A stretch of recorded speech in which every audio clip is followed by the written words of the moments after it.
Mary W. Shelley, The Last Man. Narrated by Carl Mason. Volume 2. Chapter 1. During this voyage, when on calm evenings we conversed on deck, watching the glancing of the waves and the changeful appearances of the sky, I discovered the total revolution that the disasters of Raymond had wrought in the mind of my sister. Were they the same waters of love which, lately cold and cutting as ice, repelling as that, now loosened from their frozen chains, flowed through the regions of her soul in gushing and grateful exuberance? She did not believe that he was dead, but she knew that he was in danger, and the hope of assisting in his liberation and the idea of soothing by tenderness the ills that he might have undergone elevated and harmonized the late jarring element of her being. I was not so sanguine as she as to the result of our voyage. She was not sanguine but secure, and the expectation of seeing the lover she had banished, the husband, friend, heart's companion, from whom she had long been alienated, wrapped her senses in delight, her mind in placidity. It was beginning life again.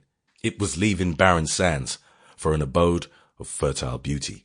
It was a harbour after a tempest, an opiate after sleepless nights, a happy waking from a terrible dream. Little Clara accompanied us. The poor child did not well understand what was going forward. She heard that we were bound for Greece, that she would see her father, and now for the first time she prattled of him to her mother.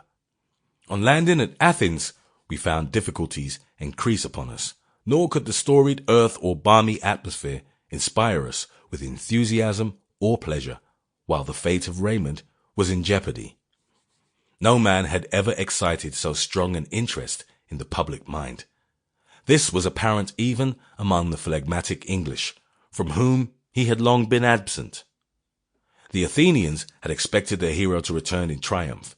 The women had taught their children to lisp his name joined to thanksgiving. His manly beauty, his courage, his devotion to their cause, made him appear in their eyes almost as one of the ancient deities of the soil descended from their native Olympus to defend them.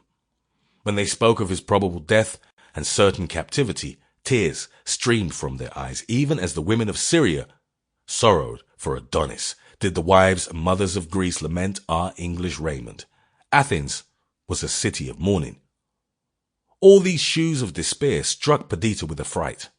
With that sanguine but confused expectation which desire engendered while she was at a distance from reality, she had formed an image in her mind of instantaneous change, when she should... Sample complete. Ready to continue?